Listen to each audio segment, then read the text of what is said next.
No, go for it, go for it. What's going on today, guys? It's Tyler here from Tom Card Hits. We're at Connecticon today here in Hartford, Connecticut. Super excited to be here. Without further ado, guys, let's get right to it.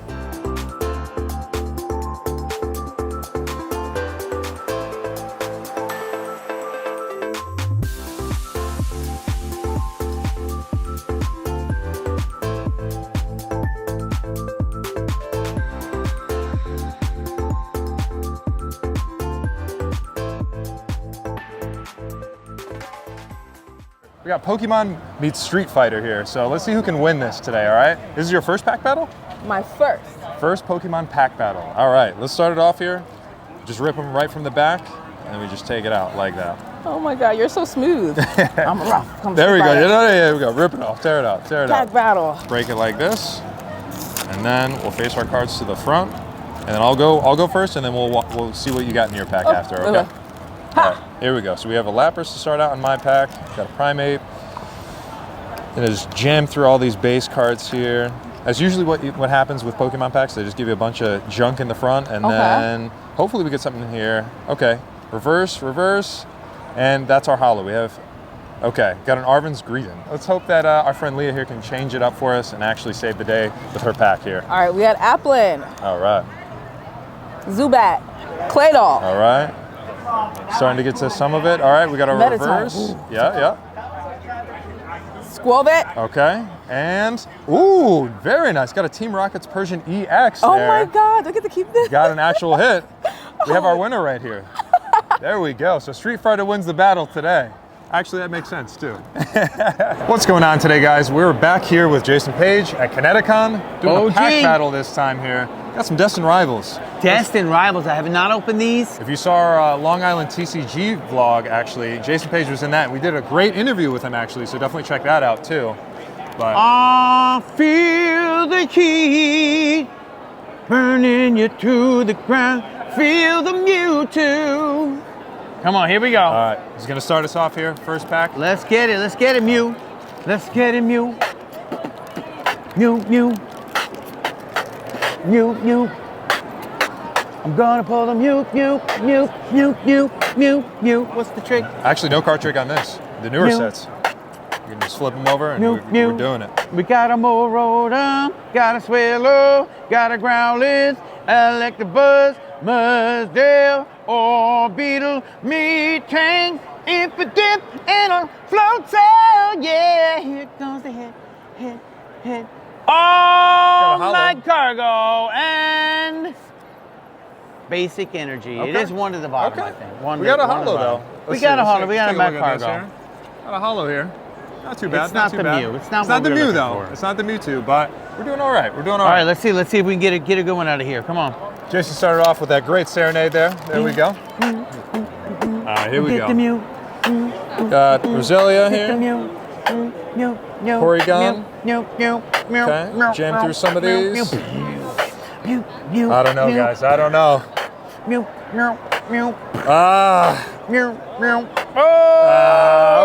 Okay. A little something. Holo for holo. I don't know, dude. Let's see. What do you think? Which one's better? I like that one better. Cool. Team Rocket, you better not pull any fast ones on me, pal. What's over there? Okay, my friend. So I just looked at all of them. So pretty much total value that I came up with was $31.61. Okay, so I wasn't too far off. I think I had that 32 total. Yeah. So yeah, I mean, just hit me with a number and we'll see where we're at. Sure. Could you do 25? What does that come out to be? About 73%? 80. 80%? I would probably want to be at 85 just so I can make something because I'm probably into these for 80, to be honest with you. Let's see, 85. Be 26. Yeah, we can do that. Yeah, 26. Over $1. I mean, I'm not gonna lose any sleep. That works, my friend. Got some old Topps ones right here, and then we got some EXs, some Galarian Galleries. Just really cool cards. Probably stuff that we're gonna put in the PC, but maybe we'll take it to the National too, so definitely check out that vlog. For these three cards, the value that I saw, I believe it came out to about 45 on my side. Yeah, 45. Could you do 30 flat for it?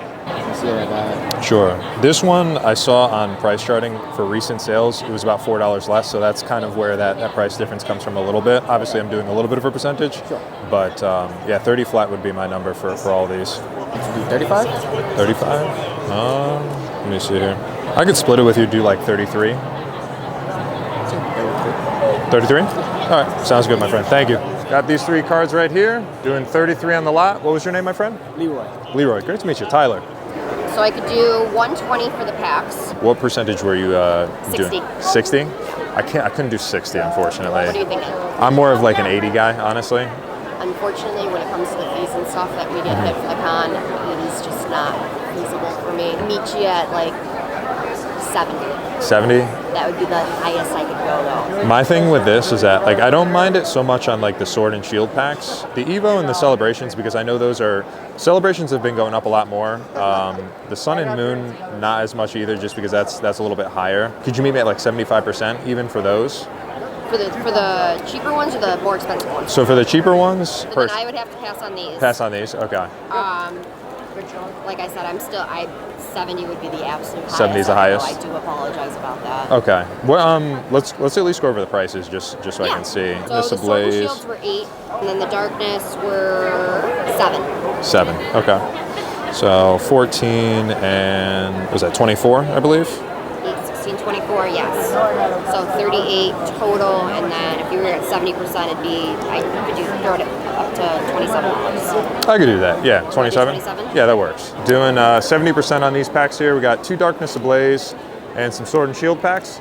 First deal with our friends here.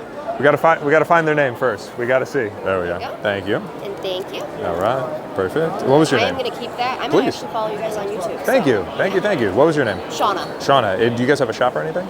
I have e-commerce only. I had the option of opening a storefront and then COVID hit, so I kind of got screwed out on that aspect. Sure. No. Still, we're here. We're doing it. Yeah, that's I love all the that matters. cons. I mean, this is the life. It's good. No, it's good stuff. Great to meet you. I appreciate it. Thank you so much. Yeah. Just picked up the Captain America Wakanda shield here from Infinity War. What's your business name, actually? Bow and Dragon 1. Bow and Dragon 1, guys. Check them out. We're at Connecticon.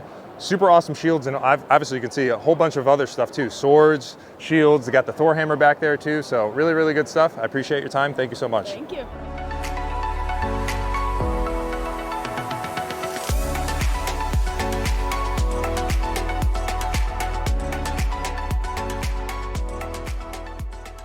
All right, we just finished with Crazy Taxi. We're here at Connecticon, having a super great time here, guys. We have a wrestling match going on right behind us, so we're gonna cut to that in a second, but super fun time here, guys. They have so many arcade games. Feels like a blast from the past here, honestly. Really, really good stuff. Playing on a Dreamcast, playing on an Xbox. I think they have PlayStation around here too, so really fun stuff, guys. Definitely come on out if you're local to the area. Look at this. Got some crazy stuff happening.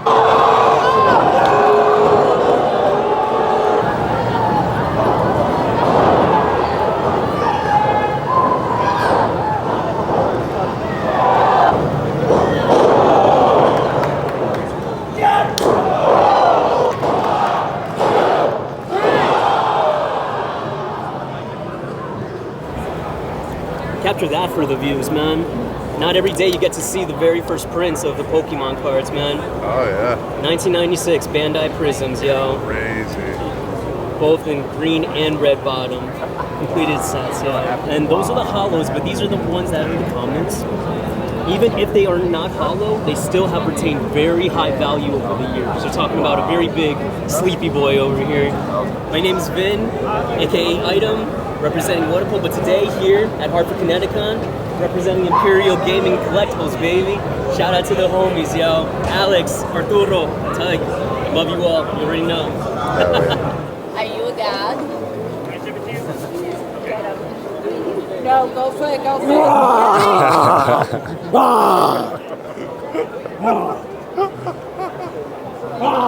I don't think any of them are gods. I don't know where we are. What's going on today, guys? It's Tyler here from Time Card Hits. We're at Connecticon here. Thank you for being on our channel today, my no friend. problem, man. No problem. Doing a pack battle for Destined Rivals here. Hopefully we can get that Mewtwo today. Yeah. Here you are, my friend. All right. Let's see what we got here. So we did a pack battle earlier with Jason Paige, actually. Oh, really? We didn't get any hits at all. So We're gonna change that. We're gonna change that. We're gonna change that right now. here. All right. Do you want to start us off, or do you want me? Actually, you know what? He's already. I'm already in. I'm already in. He's already doing it. There we go. Getting through all the base cards. Ugh, dropping stuff. All good. Got a trainer. Okay, reverse. Oh, okay. There we go. Ethan's Adventure. Very nice, dude.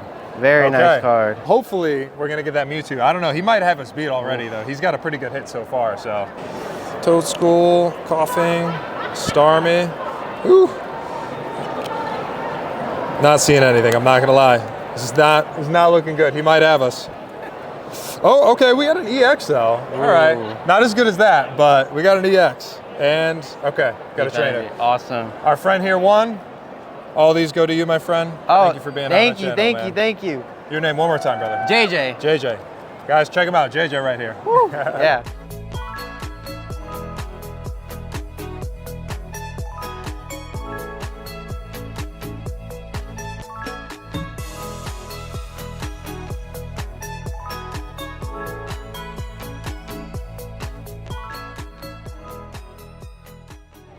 What's going on today, guys? It's Tyler here from Time Card Hits. We're at Connecticon today with Debi Derryberry. Thank you for being on our channel today. Oh, Tyler, thank you so much for having me. It's great to be here. How did you get your role on F is for Family? And do you have any funny stories with Bill Burr?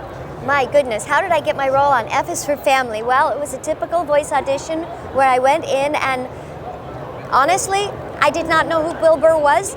So when I had the call back and I went into this big room and sat down at the table, the producer said, "Hey, Debbie, glad you're here. This is Bill Burr." And I'm like, okay. And, you know, they wanted me to talk like a baby, which I do. And then they wanted me to maybe talk like a boy. So I did, like this. And then there was another character, Kitty, and I talked like that. And then next thing I know, they booked me and I had 7 roles on the show. That's amazing. And Bill Burr is just a phenomenal person, a great dad, really funny. The whole cast was warm and wonderful. What was it like doing the Jimmy Timmy Power Hour crossover? The Jimmy Timmy Power crossover. Yes. Well, to me, as a VO artist, it was the same because we went into Nickelodeon and recorded it. I didn't know it was going to look flat like that. I had no idea what they were talking about. It's going to be different. It's going to be flat. It's going to be 2D.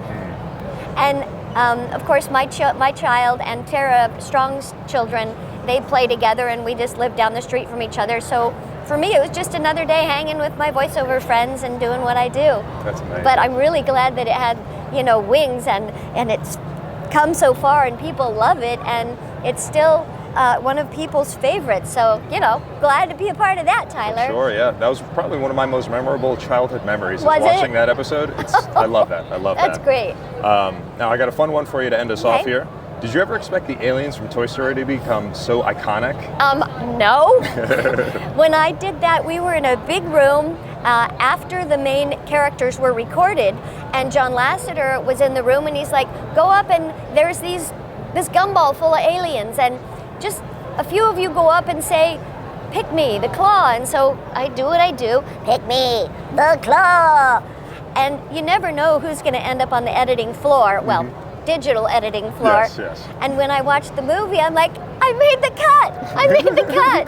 So what an honor, yeah. And people still love it to this day, so it's great. For sure. I appreciate your time. Thank you so much. Thank you, Tyler. All right. Thanks so much. Connecticon here. Connecticon. What's going on today, guys? It's Tyler here from Time Card Hits. We're at Connecticon here with JB Blanc. Thank you for being on our channel today, my friend. Absolute pleasure. How are you? Doing great. How Good. about yourself, my friend? Very good. Thank you very much. Yeah. All After right. a long flight yesterday, and we had a long day yesterday, but got some sleep. It's great. Very nice. To start off, what was the filming process like for Burn Notice, and what did you use as a reference for your Russian accent? Oh, Burn Notice, mate. You plucked that one out. I've always had a Russian accent in my back pocket because I basically look like I should be stopped in the airport, and so I've always had to do different accent work, like Mexican doctor in Breaking Bad, and different Russians and Arabs and Israelis, and so it's just something that I've always been able to do, and I think it was just that's how I got myself out of trouble in school, was by doing impressions of people in silly accents and stupid voices. Become an actor, folks. It's great. It stops bullies. We shot Burn Notice in Miami. It was blazing hot, and it was like May, and I was like, yeah, no, I'm not going to live in Miami. But great crew, great team, and I got to work with Sharon Gless, who is, I mean, an icon in American television, and has always been one of my favorites. So she's awesome. She was really fun. That must have been amazing sparring with her in a scene. It was had to great. have been, yeah, she's great. She's stuff. great. She still owes me a martini. I would like to point that out. You heard it here first. What were the similarities and differences when it came to your acting prep for Breaking Bad and Better Call Saul? Well, that's an interesting one because, well, first of all, I lost a lot of weight during Breaking Bad, so that changed things a bit. But it was interesting because it was a prequel, effectively. So we were all older, but the show was earlier. And everyone just sort of seemed to keep quiet about that and just let it kind of slide under the radar. So the preparation wasn't very different because they were very much in the same world, you know, and both set in Albuquerque. And so it kind of felt, it was a bit like kind of revisiting an old friend. It was weird, but I was supposed to be younger than I was in Breaking Bad, which if you look closely at all, you will discover is not in fact the case. In fact, I'm much older. How did you find the voice of Alfred in Batman? What was that process like? That was fun because I'd worked with Mitch Watson a bit and Andrea Romano, who's one of the best directors I've ever worked with in my life, probably the. They wanted a rougher handle on Alfred, and so they wanted him to be a bit more street, a bit more of the guy who trained Batman, and so we found this kind of, you know, slightly rough, like, but still very tender towards Bruce. Like, I promised your parents I'd look after you, and I can't do that if you keep taking these risks. So someone who really cared for him, but also had the kind of a little of the Vinnie Jones muscle behind him to be able to handle himself should he need to. Because I think the plan in the show was for him to fight and be a bit more involved. I remember in one episode there's a great bit where someone says, who are you? And he goes, oh, didn't I tell you? I'm the butler. And it's just a great line. It's just like, I'm the butler, but I can handle myself. Yeah. Which is, it's a very fun kind of balance to play. How does your rendition of Kano differ from the previous versions of the character? I ignore all of that. I don't know. Okay. I can't, because it's just, I mean, I don't know why they make these choices. I don't know why they switch things over. I wanted my Kano to have a really hard edge, you know? Would you settle for me sausage? He's a fun guy to play, and so I ignore anyone who's previously played it. Like I've played Bane, other people have played. My Bane, I had a different angle on it because I wanted him to be very intelligent, despite being a big brute force. And the same's true, you know, really with Kano. That he's a smart guy. Gay men love him, which is interesting. Okay.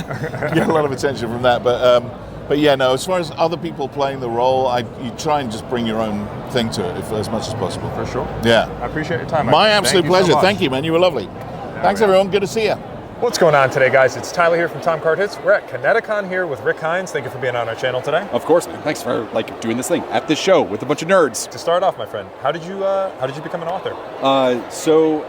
Okay, actually, complete brain freeze when you ask authors those questions. I was an electrician by day in Chicago, and I was demolishing the Chicago Board of Trade, and in the vice president's office, we were like taking panels off the wall, and they had this crazy arcane symbol baked into the concrete with a plaque that said, "A man's only worth is how much wealth you can generate," which is creepy, because that is a terrible statement to put on a plaque next to an arcane symbol. And that symbol was the official Alchemy Guild symbol of 1863 to turn your soul into gold. And I was like, you bastards are twisting magic around for like wealth generation in the Board of Trade. And that is actually where I started writing my first novel.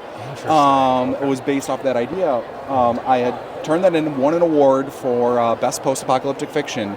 And after that, I had already been working in the game industry, and so I started working for like White Wolf Game Studios, Shadowrun, Cyberpunk, and so I write massive D&D campaigns and tabletops, and then do the novel life, and it just kept going and going and going.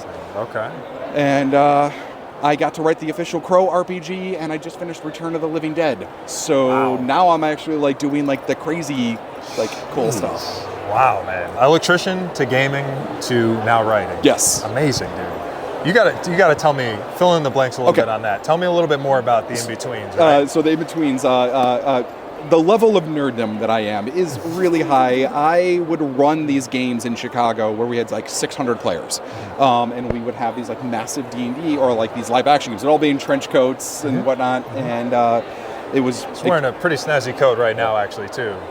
But sorry. I'll get into like all that. So we were doing a lot of these, and when I was working at Geek and Sundry, Matt Mercer from Critical Role and the chief editor there were like, hey, do we have anybody that plays other game systems besides Dungeons and Dragons? Sure. And I was like, yes, I am the forever GM. I run everything else but D&D, actually. And so I started writing on the GM Tips series, and that allowed me, when I was doing press, to go around conventions like yourselves and do interviews with independent creators. And I got to meet so many different independent game studios and content creators. Just became friends with them, literally doing the interviews. That's awesome. So that when Cool. we opened up our studio, Storytellers Forge, I knew all of the writers and all of the artists and all of the people. Nice. And so actually doing press interviews was how I built all of my connections. So tell me about the networking side, right? So you said you were meeting people, doing interviews, and doing obviously similar to what we're doing right now. What were some of the tips or the things that you learned just in terms of networking with people and actually approaching them, how to cultivate that relationship and actually have it turn into, obviously, what you said, obviously the business side, right? Following up was actually a big thing. Like, because after the convention over, like, there's convention mode where everybody says, hi, we want to actually do the thing. Yeah. But on Monday, I made it a personal habit that every business card I put in my wallet or every person I met, I would actually send an email to people. Yep. And then actually talking to them off camera and being like, okay, what are the perils? How are you struggling? How do you manufacture stuff? Because making a game book, right? This thing costs $100,000 to actually make with all of the artwork, the material of it, and everything too. It's you find collaborations that you wouldn't expect. Like, we got to work with Riot Games and the Heavy Metal Diamorte to put soundtracks in our books.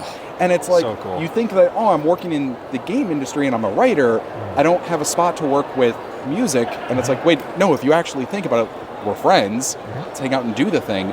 And then you end up finding photographers and artists and other people. And then it's just, hey, I'm doing this thing, I think you're cool, do you want to work together? And once you work on one small project together, even if it's a cross collaboration, and you're in the con circuit, it starts growing that thing, and then you start building that network. That's how I met so many different people, was when I was working press at Geek and Sundry. That's amazing. Now take me through what it's like writing your first book and then continuing on with that. What are some of the struggles or some of the unexpected things that happen when writing it? At this point, I write these massive outlines, right, with full Excel spreadsheets, and I have all the characters and everything planned. And all writers, and I bet you if you ask any other writer, we're nuts in our head because our characters, we're basically just role-playing with ourselves. They live as independent people, and there are times, in this book, when some people died, that character was like, I'm typing. They're not supposed to die. In the outline, there's a whole storyline for them, and that character's like, oh, no, I'm going to kill myself here, Rick. And I'm like, no, you can't. You can't do it. You're not allowed. Yeah. And so that happens. I also listen to a lot of metal music. Metalhead, fellow metalhead right here. Because music is my muse, right? And you can't listen to music that you can understand the lyrics of, and so metal, folk metal, especially when they sing in Gaelic, Corpa Clonny and whatnot, I will jam and write out endlessly to them for hours. But I also don't have a damn clue what the hell they're saying. I mean, that might actually help, though, especially when it comes to writing your own stuff, yes, because it's going to be completely original. Yeah, nothing bleeds in, and so being able to find genres of music, and so I listen to a lot of music in foreign languages, so I can still get the mood and that vibe I'm looking for, but I have no clue what the hell they're saying, and it spices up my nose and doesn't bleed in. That's amazing. So that's one of the unexpected things. The process of going through, I'm a fast writer, but the process of publishing is far more complicated than people realize to actually manufacture books, get them into production, get them into bookstores, distribution. And I never thought that I would end up at the point where now I run a studio where we're publishing other people's novels set within my own universe. And I'm getting into distribution, Barnes and Nobles, wholesale, all of that. Man, I have really gone from I'm an artist alley on half of a table to working with entire studios and other authors on publishing their work now too. That's phenomenal, man. And then now we're doing things with voice actors and other media stuff, because game books are a fantastic spot for everybody to work together in. and no matter what your medium of art is. So like dice makers, artists, voice actors, musicians now, writers, artists, and we're having like tea and fragrances made for the games and stuff like that now. Wow, that's so cool. It's like, no, if I find somebody who's really cool and I want to work with you, we'll find some cool way to like do a collab, and just being open to those opportunities is like one of those unexpected things I did not plan on when I started. Well, honestly, that's one of the amazing things about being in art, being a creator, meeting fellow creators, and actually doing what we're doing right now. Yep. I appreciate your time, my friend. Absolutely, Seriously. sir. Thank you so much, dude. This is my brother Matt right here too. Matt? Yes. Now, I have one question for you back. Yes. So you said fellow metalhead. You can't. Oh yeah. You can't. We can't cross that and not answer. What's your favorite band? All right. So to start off, I feel like the poster boy usually is going to be Slipknot as a starting point. If we're going to get deeper into it, like real metal, at least on my side, we do like Chelsea Grin, Emir. Who else are we? Or actually, this Sunday we're going to go see Alpha Wolf, Amity Affliction, Devil Wears Prada. Classic. I know Devil Wears. Yeah. And Killswitch Engage is also going to be there too. I love Killswitch. Okay, so their video that they did where they have like the fantasy on that's all D&D and whatnot. Yes, I found out they're massive nerds, and I'm like, I want to just like, no, this is a band that I want to like. I want to be like, can I run a game for you guys? You have to. They would totally be into it. Those guys are such characters too, man. Fear Factory was classic. When I was doing stage lighting in Chicago, the drummer from Fear Factory was like, we were just hanging out back smoking, and I had no idea who he was at the time, and he was like, oh, you want to help me solve this Diablo problem on my laptop? And I'm like, you have Diablo here? And he takes me into the tour bus, and then it clicks, and I'm like, oh my God. All you metalheads are just giant nerds like us. Nerds, I love this. That's so awesome, that's why every time I publish a book now, I get a new tattoo. And I'm starting to get more and more covered in them. Dude. Hey, this is a great thing though, and it's also like a great memento too to obviously signify that too, man. That's good stuff, dude. So, my man. All right. I appreciate it. Thank you so much. Magician Harry Houdini made his living escaping out of this jacket in a time of 2 minutes and 27 seconds. We're gonna try to beat that time today. Although some would argue this record was truly 1 minute and 54 seconds, we're gonna beat both those times today by escaping in 1 minute and 40 seconds. Okay. But please try to contain your applause over there. Now, if you guys can make sure this is a real straitjacket. Now, make sure there's nothing crazy about it. Make sure there's no rips, no tears, no escaping gases, no Scientology. Nothing crazy with that jacket whatsoever. Examine it inside. Looks good. Looks good, perfect. Yeah. What you're gonna do, you're gonna tie me up in a straitjacket. So, have you guys ever tied up someone up in a straitjacket before? You do not have to answer me honestly. No. Okay, that did not sound honest, that's fine. The straitjacket is tied like so. This is called a D-ring. The D-ring is made so the more you struggle, the harder it latches around you. A D-ring is tied like so. Loop it in through both the rings here. You pull tight. Keep that tension going. Keep that tension around. Go around one more time into here. Pull into here and pull as tight as you guys can. Okay. Now guys, when I say pull tight, I really do mean pull as tight as you guys can. Really jack me in this jacket as quickly and as fast as you can. Work on the back like a big shirt. Right. Now, like I said, Harry Houdini can escape in 2 minutes and 7 seconds. Can I call up my partner, Cody, for a second? That's one. Cody, if you can bring up a timer on your phone, please. Set the timer for 1 minute and 40 seconds. Exactly. 1 minute and 40 seconds exactly. What you're going to be doing is timing you're going to be letting everyone know what the time is. At 1:30, you're going to scream at the time. Okay. 1:30. Good. At 1:20, you're going to scream.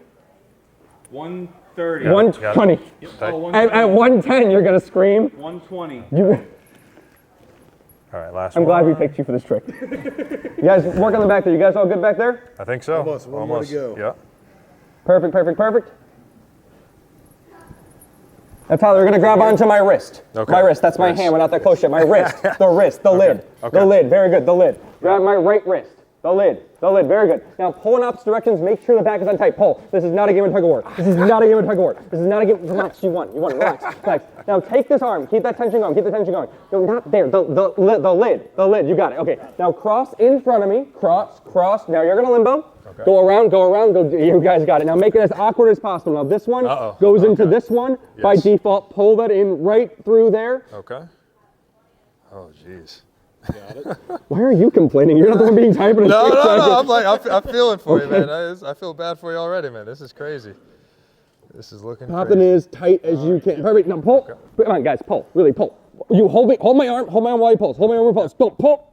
Okay, good. Okay, good. Okay, now, gentlemen, there is one strap left. Yes. Oh, jeez, yeah. Grab Yeah, the strap. Grab the strap. All right, now look at me. Eye contact. Look at me. All right, no, look at me. Look at me. I'm looking at you. I'm going to say these words to you. Okay. And I mean them. Okay. Pull tight, but give me a courtesy 3, 2, 1 before you do. Okay. Okay, All right, put it all right. through the loop. All right, here we go. No, put it through first before you start timing. Okay. Put it through the loop. Okay, all right. Here we go. Putting it through. You know, some guys pay extra for that. Yeah. He's done this before, I can tell. All right, you ready? No. No, all right. The 3, 2, 1 is very important. 2, 1. What happened to go? Tyler, it's 3, 2, 1, go. Tyler, everyone else is 3, 2, 1, go. I'm sorry. I would have done 3, 2, 1, go. He would have listened to directions. Thank you guys so much. Now, respectfully, get out of my stage. All right. Now let's go. I don't want to have 2 cats. Now what we can do, if we can hit that music, please. We're going to count this down from 5. 5. 4, 3, 2, 1. All right, let me know when to go. Go! Yeah, let me know when. Now. No, say go when. No, are you timing right? Yes. Are you timing?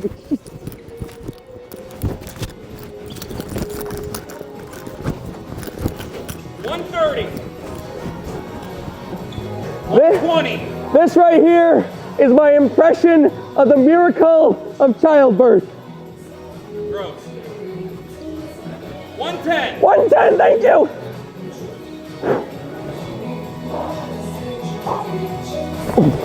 This is the ball, the arm is gonna pop into its socket and pop back in 3, 2, 1.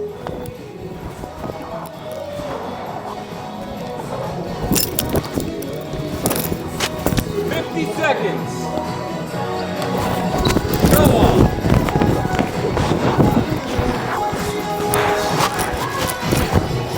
40. What do you mean 40? 40 seconds. What do you mean 40 seconds? I mean 40 seconds. I need another 2 minutes here. I don't care. Now it's 30 seconds. Count it down. 27, 26. 27, 26, 25, 24, 23, 22, 21, 20, 19, 18, 17, 16, 15, 14, 13, 12, 11, 10. Woo!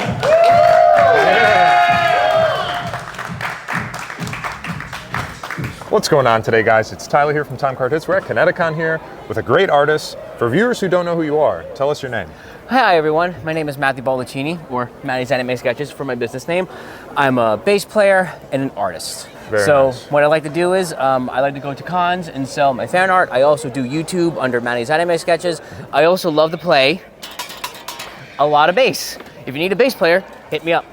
That's your guy right here. You have some amazing art here, I see. Well, thank you. Tell me about this Vader piece. What was the inspiration for this? What made you go with like this whole design, and what were some of your choices with that? So when it comes to this Darth Vader piece right here, what I was going for was I like to do more realistic stuff on black paper because I think it really makes it striking and it stands out. So this was done just using a white ink pen for the outlines, and for the innards it was a black and white Prismacolor pencil, and the eye was a little more color pencil. Yes. But my inspiration for it was I wanted to make something that looked striking and made this man look actually scary and fearful.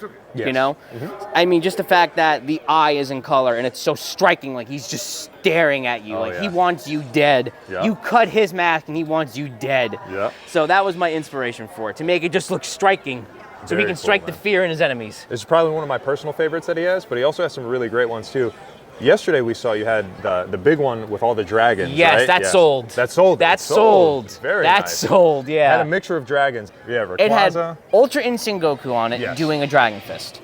And it had the Light Dragon from Zelda, it had Shenron, it had Red and Shaw from Avatar, it had Spyro snuck in the background, Yes, had yeah. Blue Eyes White Dragon, and it had Rayquaza, Mega Rayquaza in it. And I did it to where it's like the sun is rising because they are dragon fisting at dawn. Yes. Pause. So that was so I just wanted to, because with that one, I have one up there. Okay. And that one up there is yes, Goku yeah. doing a dragon fist with Rayquaza. And I was talking with one of my customers, and someone went, "Oh, you should have made that Rayquaza in his mega form." And then I went, "Oh, I should just do him with a bunch of dragons." You should, man. Ah, shit. And then I had to go do it. So, Very cool, yeah, man. that was the inspiration for that one. That's awesome, man. Thank you. Very nice talking with you, man. I appreciate your time. Of course. Guys, check out his art. Really good stuff. Thank you, sir. And of course, guys, my name is Matty. You can find me on my website, Matty's Anime Sketches, and that's also YouTube and Instagram under Matty's Anime Sketches. And yet again, if you need a bass player, please, I'm desperate for it. This is your guy. You need a bass player. Thank you so much, All man. right, for sure, man. Pleasure meeting you.